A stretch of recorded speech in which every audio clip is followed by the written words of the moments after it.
It's the Michael Patrick Leahy Show, broadcasting live from downtown Nashville. Now, here's Michael Patrick Leahy.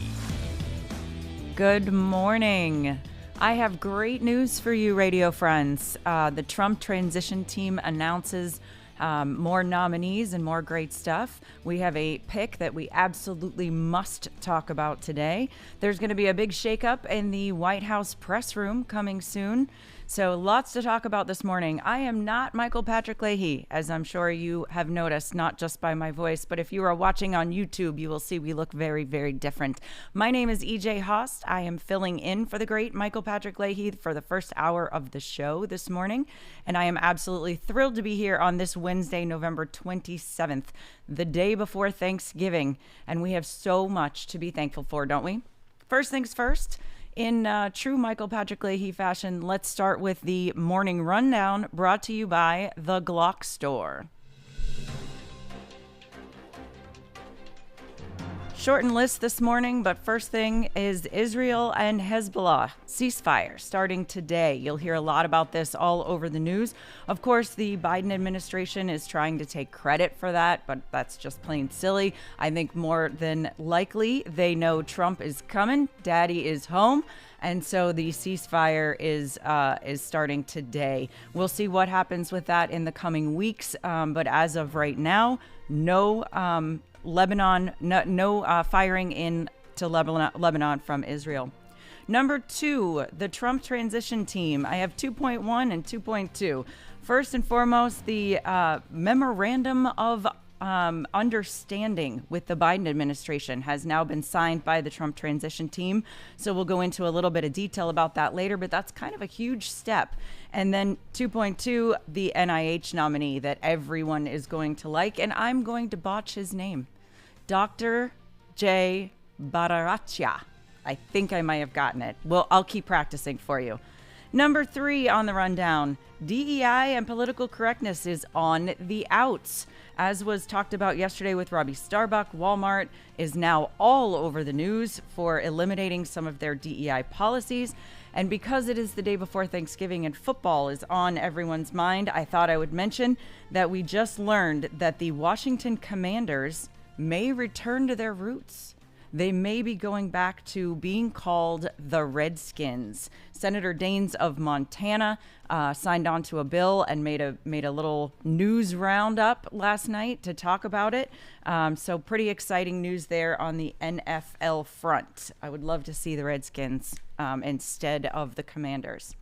So live this morning talking about the Glock Store. Thanksgiving is almost here, and that means Black Friday deal days at theglockstore.com are starting now. Deals like 22% off their famous Glock Store tungsten and stainless steel guide rods. It's always been one of their most popular products, and they make them right here in the USA in their Nashville, Tennessee manufacturing facility. No place better in America than Nashville, Tennessee. I can say that with authority as someone who has lived in 6 different states. This one's my favorite. Glockstore.com always have the lowest prices in the country. You do not have to be in Nashville to appreciate the Glock Store. So make sure you visit Glockstore.com. Black Friday week, they have slashed their prices even lower. As Lenny McGill, the owner and founder of the Glock Store, says, quote, "You can never have too many magazines." And what a great stocking stuffer from the Glock Store that would be for the guy or gal in your life that likes the Glock Store. Remember, talking about the 10-day optic cut only deal a few weeks back. Well, thanks to our great response, Lenny has decided to take $50 off the 10-day optic cut only service. Now they've done over 16,000 slides and have always had those slides shipped out in 10 days or less. So plenty of time before Christmas. Black Friday deal days at theglockstore.com end on December 2nd, Cyber Monday at midnight. But don't delay. Quantities are limited on some items and you don't want to miss out. That's a great Black Friday deal days from my personal friend, Michael Patrick Leahy's personal friend, Lenny McGill, and only at theglockstore.com. So there you go. That is the morning rundown for today, Wednesday, November 27th, the day before Thanksgiving. As I said, we have so very much to be thankful for. 2024 seems to be rounding out in a really positive way. Obviously, with the election of Donald Trump, and I gotta be honest. Personally, 2024 didn't start out so great. I had some really tough news to deal with in my family. My father passed in February, and so 2024 started pretty crappy, to be perfectly honest with you. As the months have gone on, there's been a lot to be thankful for. My family, and I'll just take a minute and say thanks to my family who are hopefully listening this morning. My mom in Florida listening this morning, want to give a big shout out there. There is a lot to be thankful for in our country. Never forget how important our country is to the safety and security of the world. And so with that, let's jump right into Trump transition team announcements, shall we? Because this puts a smile on my face every single day. The transition team is doing a really terrific job, led by Susie Wiles, of controlling the narrative, controlling what the media is talking about every single day. And I think, we forget sometimes that the media back on their heels doesn't know how to respond to Donald Trump's transition team and the announcements and the nominees. And it is creating this buzz around a transition that we really haven't seen before. Transitions are usually pretty boring. Nominees are usually just kind of accepted and brought in. They don't make headlines very much, but this year is different. So what happened yesterday? Very exciting. Eric Doherty on X. If you are on X, make sure you follow me at EJ Under the Radar, because I tried to find those news stories, try to find those flying under the radar topics that really should get more attention and bring them to your attention. So I do a lot of reposting more than I do my own natural content. But Eric Doherty on X, really good one to follow also. He says the Trump transition team signs memorandum of understanding with the Biden White House. This will allow Trump's cabinet nominees to begin critical preparation, such as sending landing teams into every department. So what you probably heard, if you listen to mainstream media over the last couple of weeks or so, is that the Donald Trump transition team has not signed the transition documents and not allowed the FBI to do any kind of background checks yet on his nominees. We're okay with that. I'm okay with that. You listening audience should be okay with that too. We know what happened last time. They spied on the transition team. They leaked critical information to the press. The radical Democrats, the Obama officials, who, let's not forget, are still in this current Biden administration. People like Eric Holder still playing a role. Valerie Jarrett, critical to the White House. Even Tom Vilsack, for goodness sakes. Like, these are people who are Obama holdovers. This is like an Obama 3.0, right? It's like a third term for this guy. Anybody who thinks that Biden is running the show obviously isn't paying attention. So learning from that, Donald Trump and his team didn't want to kind of put that out there again and have the ability for the FBI to leak things, for the current administration to sabotage the transition team. And so, the radicals, they did everything that they could between the time that Donald Trump was elected in November of 2016 to the time that he took office in January 2017.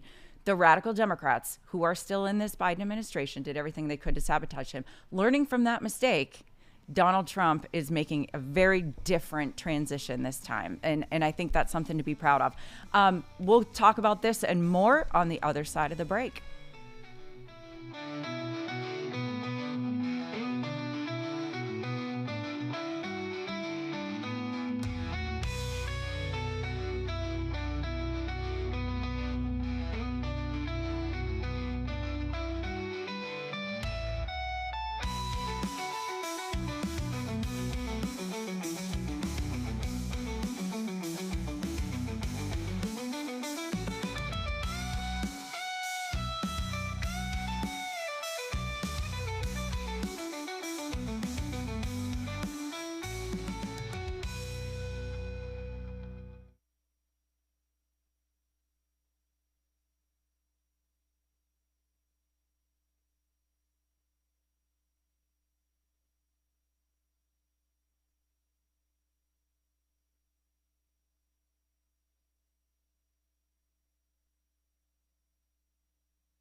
Hey there, this is Lenny McGill, founder and CEO of The Glock Store. As a proud sponsor of this show, you may have heard Michael Patrick Leahy mention us a few times over the past 4 years. But today, it's me on the radio telling you how pleased we are to be associated with Michael Patrick Leahy and his dedication to the highest levels of professional journalism. Michael Patrick Leahy has been threatened with jail time in bringing the true facts about that Nashville Covenant shooting to his listening audience. Michael Patrick Leahy, you keep doing what you're doing, and we here at the Glock Store will keep sponsoring your show for the good of Nashville and the entire country. And I'm personally inviting all of your listeners to come visit and shoot at the Glock Store. It's where Michael Patrick Leahy learned to shoot a gun for the first time and where he bought his own personal Glock 19. I'm Lenny McGill, founder and CEO of the Glock Store here in Nashville, just minutes from the airports, worth the drive from anywhere, and a proud sponsor of Michael Patrick Leahy and the Tennessee Star Report. Welcome back to the Michael Patrick Leahy Show. Now, here's Michael Patrick Leahy. Welcome back in, everybody. EJ Host filling in for Michael Patrick Leahy this morning. We have been talking about Trump's cabinet nominees and the transition team.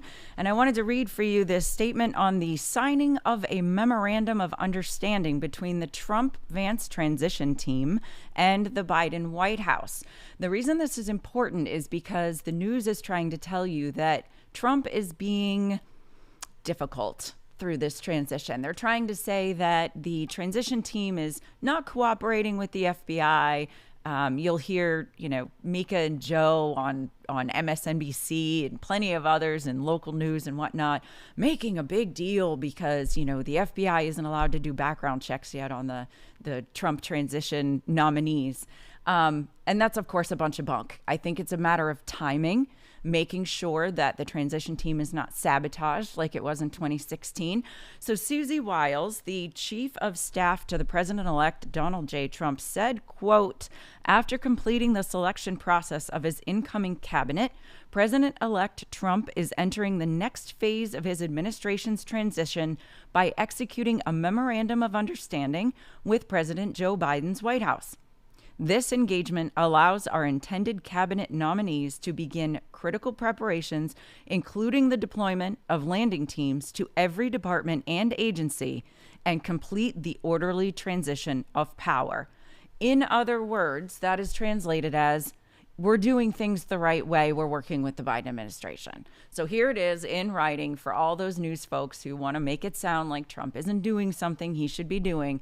They absolutely are. Now, what's interesting about this, there are some facts to take note of. First one, the transition will not utilize taxpayer funding for costs related to the transition.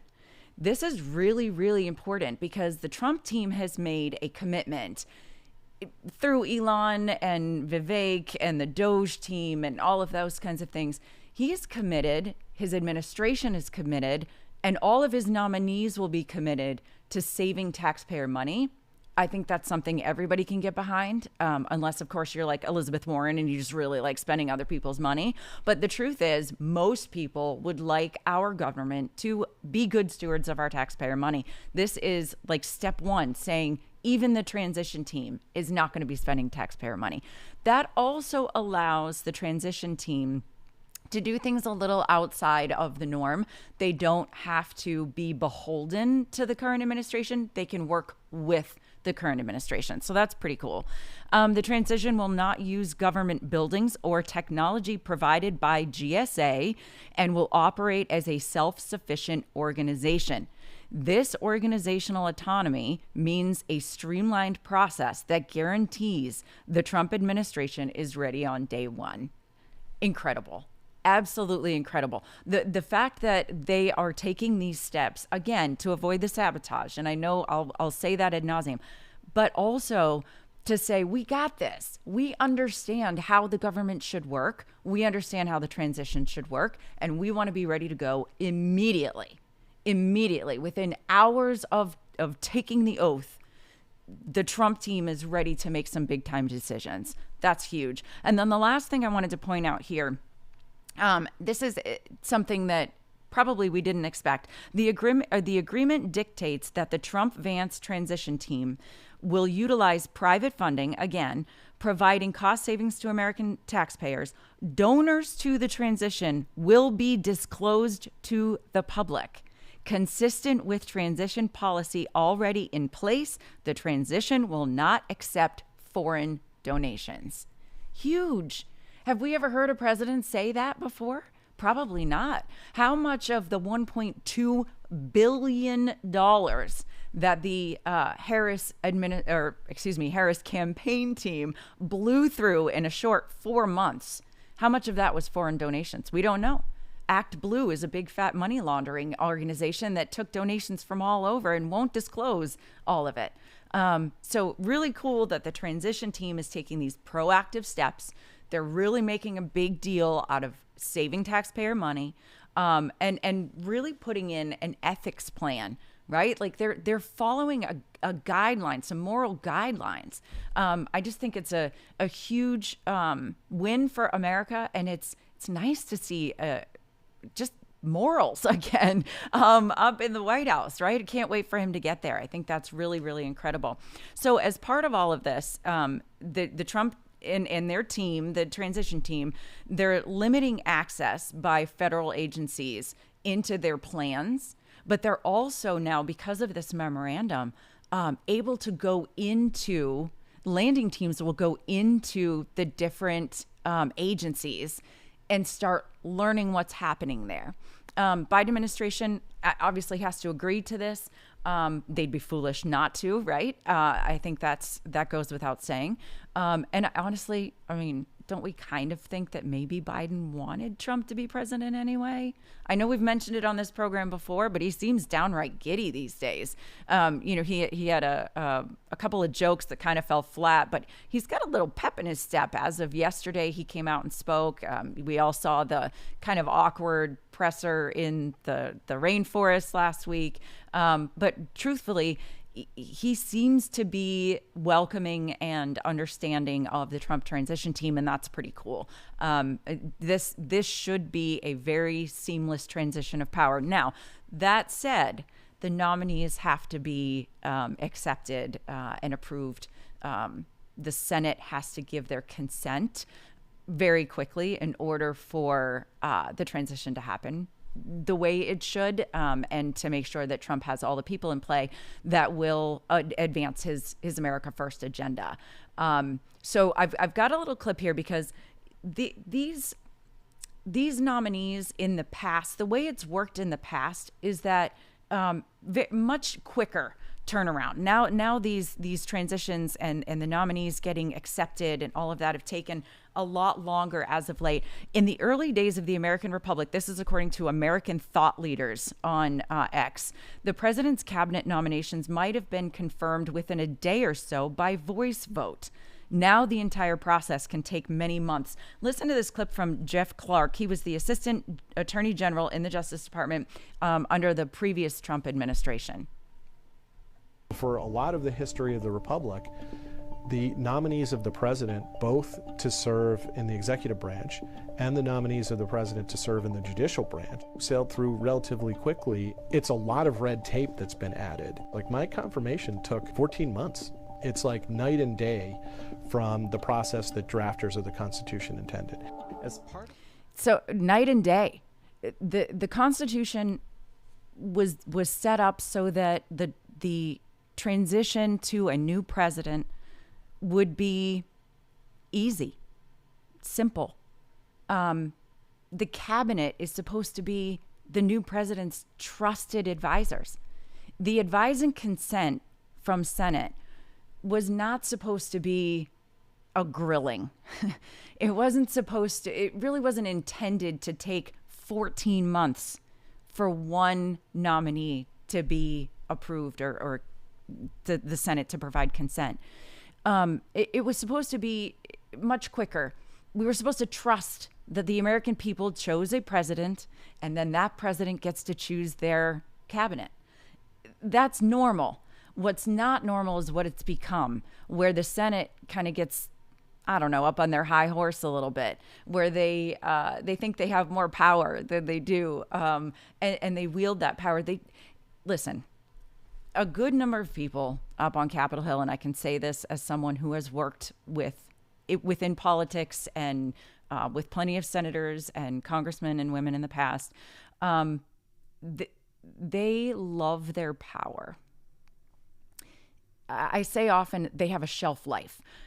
Basically what happens is they get elected on the best of intentions. I'm going to speak for the people. I'm going to represent you.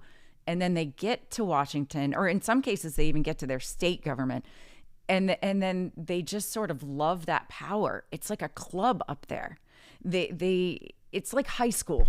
Remember in high school when the cool kids got together and they got to sit together at lunch and all of that? I kid you not, the cafeteria in the Capitol, whether it's in the state of Tennessee or the state of Pennsylvania or Michigan or anywhere else, the state capitals as well as DC, they are the cool kids looking for the fun table to sit at, and they're like little cliques, the jocks and the really pretty people and the ones who are getting along with the lobbyists and everything else. They are all working to kind of get this power, and they've got such a power trip. So after a while, they just outlive their shelf life and they need to be replaced. That's the Senate that we have right now. How many of them have been there for way too many years? I hear that music kicking in, which means we're off for another break. Come back after the break and we will talk about Dr. Jay Bhattacharya. I'm going to botch that name probably all morning.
My fellow Americans, I have to tell you about my good friends at D.T. McCall & Sons. They have furniture and appliances and a lot more. They've been family-owned in Middle Tennessee for over 100 years, and they're not going to rip you off. No hidden charges, no delivery charges, no charges for all of the crazy things. These are sick people at the lumber yards. These are very sick people. They charge you for cords and hoses and haul off. They charge you for all of these things. They call them hidden charges. It's the type of surprise that you don't want to see. It's like an October surprise, but it's worse. D.T. McCall & Sons, they're not going to do that. They're great people. They're going to give you a great deal. With locations in Lebanon, Carthage, Lafayette, Cookeville, and Franklin, D.T. McCall & Sons will give you the deal of your life. Check them out today or go to dtmccalls.com. Impersonator not endorsed by Donald Trump. Welcome back to the Michael Patrick Leahy Show. Now, here's Michael Patrick Leahy. Welcome back in, everybody. I am not Michael Patrick Leahy. I think you can tell if you're watching on YouTube, we look very, very different. He's much better looking than I am. I'm sure he'll appreciate that because he must be listening right now as he is on his way to spend some quality time with his family. I am E.J. Host. I am filling in for Michael Patrick Leahy for this first hour of the program. Very happy to be here. Wishing all of you a very happy Thanksgiving. You can find me on X at EJ Under the Radar. And I would be remiss if I did not mention getfoundeverywhere.com. So getfoundeverywhere.com is a solution for business owners, usually small to mid-sized businesses or those with multiple locations that have to be found on the web and found on the map. We make sure that you are able to get found everywhere on Google and Facebook and get your reviews under control and make sure that you are managing your reputation, answering your inbox messages, all with one login. So go to getfoundeverywhere.com to learn more. So we are talking this morning about the Trump transition team and the nominations that have been coming through rapid fire at us. Very exciting to see the Trump transition team really control the narrative of the news cycle and force everyone who's reporting on anything to talk about their team, because literally every single day it's just nominee after nominee after nominee after memorandum after statement after press release, and it's been really terrific to watch. So the latest that has everybody up in a stir now is this National Institute of Health, the NIH director. Nominated is Dr. Jay Bhattacharya.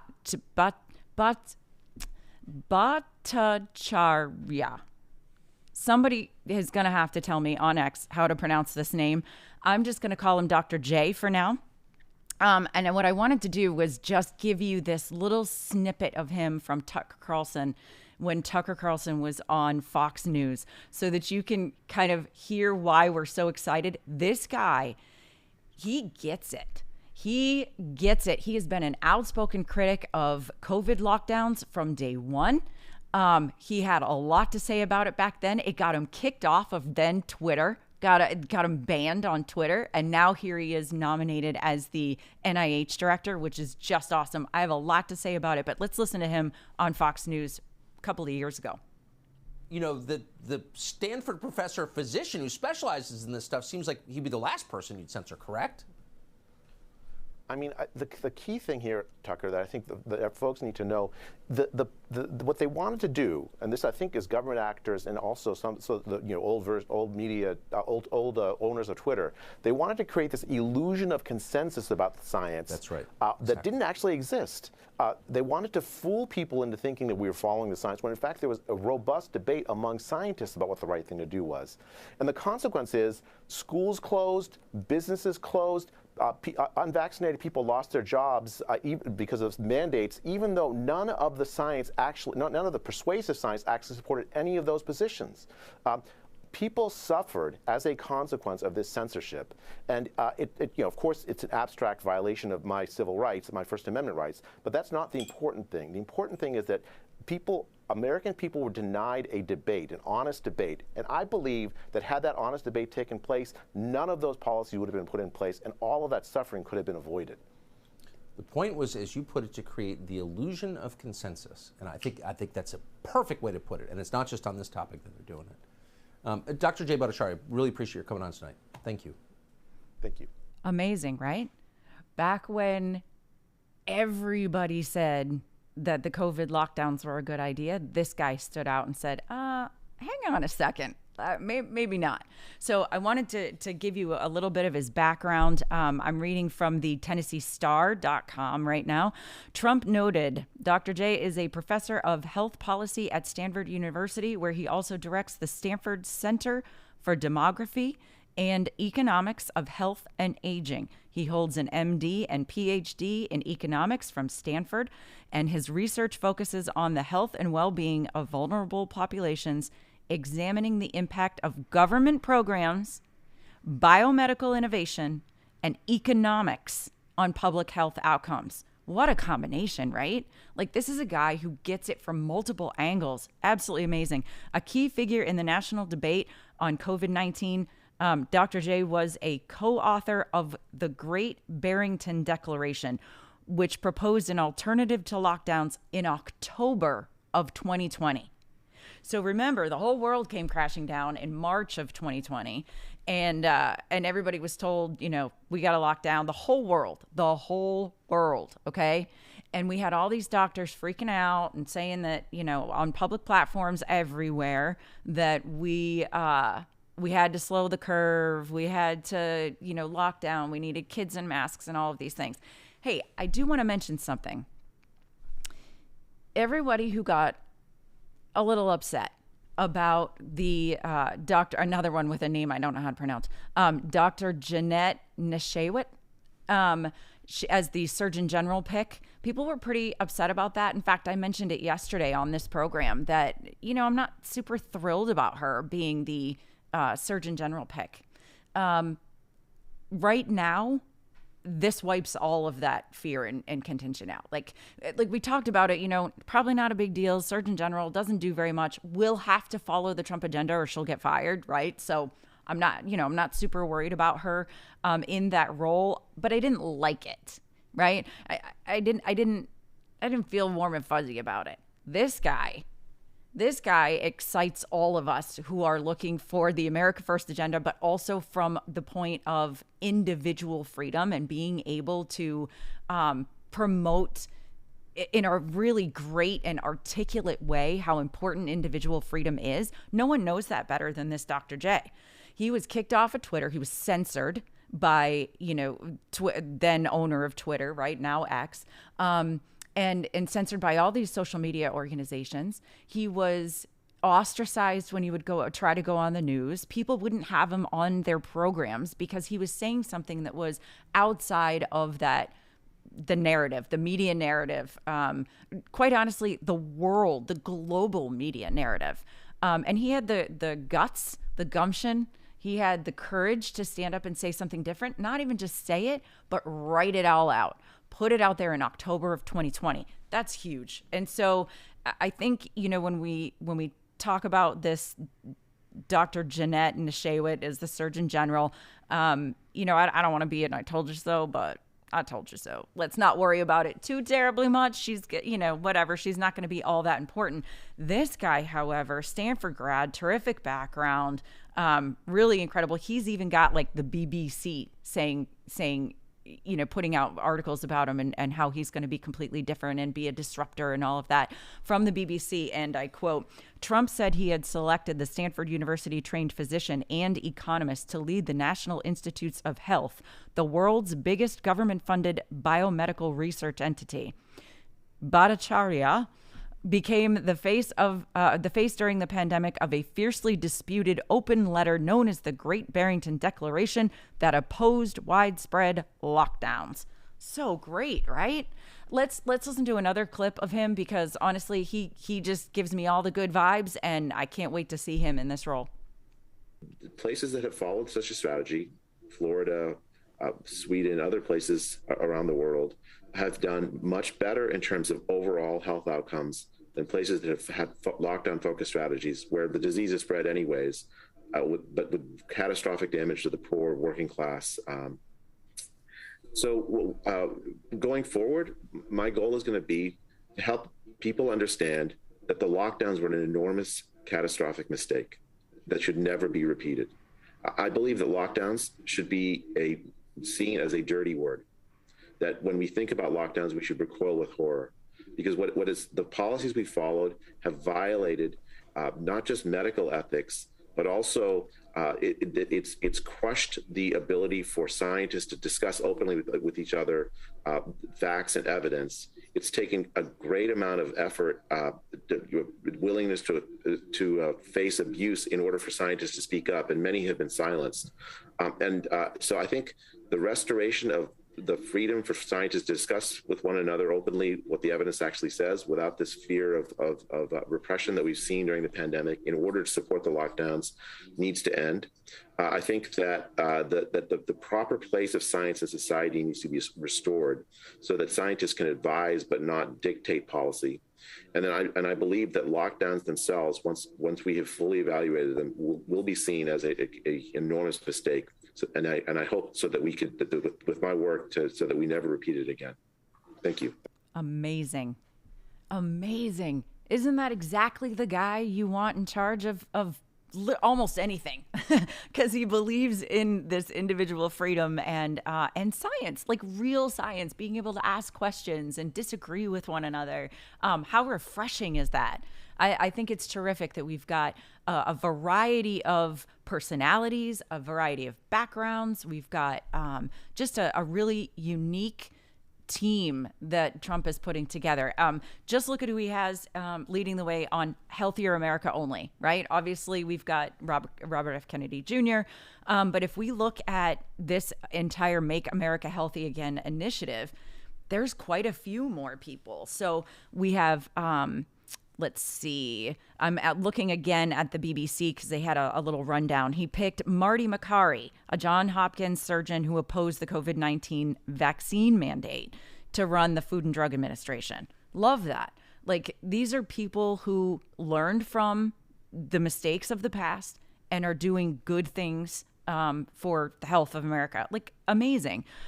Dave Weldon, a physician and former Republican congressman who has also cast doubt on vaccine safety, was picked to run the CDC, the Centers for Disease Control and Prevention. That's terrific.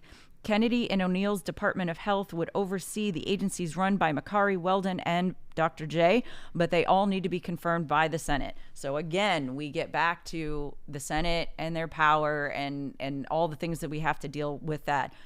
Dr. Oz, another one, Centers for Medicare and Medicaid Services, amazing.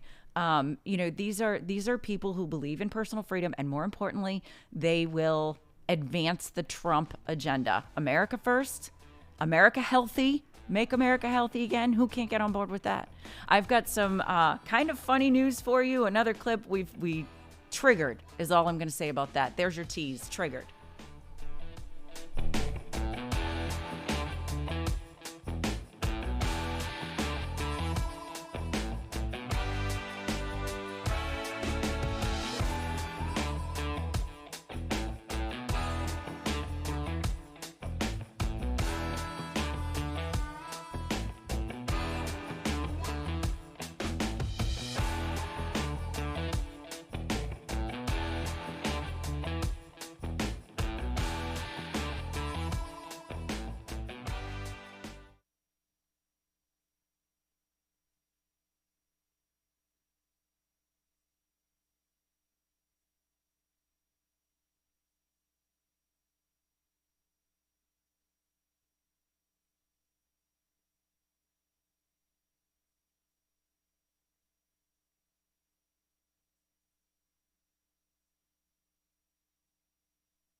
Welcome back to the Michael Patrick Leahy Show. Now, here's Michael Patrick Leahy. Hey, everybody. EJ Haast filling in for this first hour for Michael Patrick Leahy. Thank you for joining me. Whether you are on the YouTube live stream or you are on X, you can find me there at EJ Under the Radar and communicate with me there. I just asked a question on X because Donald Trump Jr., he's got this podcast. It's called Triggered. I have the book actually signed by Donald Trump Jr., and it's very close to my heart. It's the funniest book that has anything to do with politics you'll probably ever read. It's definitely worth it. But Donald Trump Jr. revealed that the Trump White House might be making some big changes to the press briefings. Let's take a listen to what he said on his podcast. But I wonder now, as your father is assembling his team, as maybe Caroline Leavitt is looking at the new press briefing room chart, maybe it's time to reorder that chart and maybe take away some people's seats. So we're going to break some news here because I literally had this conversation. I was flying back. I was on the plane, I guess, with my father. I think it was coming back from the SpaceX launch with Elon last week. And I was sitting there, and we were talking about like the podcast world and some of our friends and Rogan and guys like you and me to a lesser extent. I wouldn't be able to get a seat. That would be nepotism or whatever the hell. I'd be indicted again. I'd have to do more congressional testimony, so I'll pass. But we actually had this conversation about given how the media has behaved. I mean, you brought up the New York Times. You saw the fact check of Bobby Kennedy talking about the different ingredients in Fruit Loops, and it was like, no, it's exactly the same as Canada, except we use yellow dye number 5 here instead of orange, carrots, and we use purple dye number 2,376,000,000 instead of blueberry extract, and I'm like, that's your fact check? It's the same, but for these really toxic chemicals that are banned in dozens of countries. I don't get it. But we had the conversation about opening up the press room to a lot of these independent journalists. Why should, if the New York Times has lied, they've been adverse to everything, they're functioning as the marketing arm of the Democrat Party, why not open it up to people who have larger viewerships, stronger followings? It's not like the New York, how much money are they losing a year? The Washington Post, lost $45 to $70 million, doesn't seem like they're a great success. So just because they've been there longer, it's like the way Congress functions. You get a committee, not because you know anything about banking, but because you've been there longer. And it's right. Doesn't seem like a great way to do things. So we've had that conversation. That's a great idea, Don. I was like, I think we should do this. And so that may be in the works. Let's see. That's going to blow up some heads. So, we'll see. How about that? Blow up some heads in the White House press briefing room. I'm all for it. And I volunteer, actually, if there's an empty seat and they need somebody to be at the White House. I'll do it. But I think it's also important to note that, there will be lots of calls for, say, Joe Rogan to be there or whatever. He's not going to the White House, everybody. But maybe a surrogate. Right? Maybe somebody else who's up and coming. I did ask on X, who would you like to see? Who would you like to see in the White House press briefing room? I think it's an interesting topic. I know people we'd like to see removed. That's pretty easy, right? New York Times and whatever. We probably can't remove them, but maybe we can make the room a little bit bigger. I also have, if anybody's got the direct line to Don Jr., I have an idea. So instead of having, every day with the big binder, this one person comes out, answers questions that are usually pre-planned or pretty easy to figure out what they're going to be for the day. It's very boring and it doesn't give us anything. It literally just gives you the administration's narrative for the day, what they want the press to say about it, rather than experts. Now, you just heard Don Jr. say, these committee appointments, you get them because you've been there longer, not because you actually know something about, say, banking or whatever the committee is. What if instead of having one press secretary, we also had experts on different fields more often in the press briefing room? So in other words, if today Israel and Hezbollah making big news, why don't we have, instead of just that press secretary being the only one to speak to reporters right there. What if we had, somebody else come in who is an expert on the Israel, Hezbollah, Lebanon situation and just gave a briefing there, like 10 minutes, answered some questions, whatever, and then moved on to the next topic, right? Like having experts do things instead of the person who happens to speak really well only, like that's their, like Karine Jean-Pierre, gosh, she doesn't even speak well. Like we can't even figure out why she's there. We cannot wait for her to get out of the press briefing room, right? But I think it would be kind of neat to have different people coming in, and I don't think they have to be every single day either. Like, how about when there's news? How about when there's something important for the American people to know or the American people have questions about? Like, we've never had this level of access to an administration before, and we can thank Elon Musk for that and X. I know I say it a lot, but it really and truly is the case. Like, we can communicate directly with these people. They're not going to hear it every single time, but it's a line of communication that we've just never had with a White House, with a transition team, with even your local senators and your assemblymen or congressmen, whatever you've got for your state. You can communicate with them now in ways that we really didn't consider even years ago. So take advantage of it, right? But as it relates to the press briefing room, first of all, Don Jr., hilarious. Love that clip. I could listen to it all day long. But I think he makes another really good point, is that just because we've been doing it this way for so long doesn't mean it's the right way to do it, right? Like, as our society evolves, as media evolves, as we get into this new era of communication and media, why not shake things up? So my thoughts on who should be in the press briefing room, I mean, I'm raising my hand. I'm good to go. Like, send me there if you want me to. But let's see who else maybe deserves that nod. Not just podcasters necessarily, but some of the smaller news networks. And maybe we get somebody from Tennessee Star for that matter, right? I'm EJ Haast, filling in for the great Michael Patrick Leahy. Thanks so much for joining us this morning. Let's get to the next break.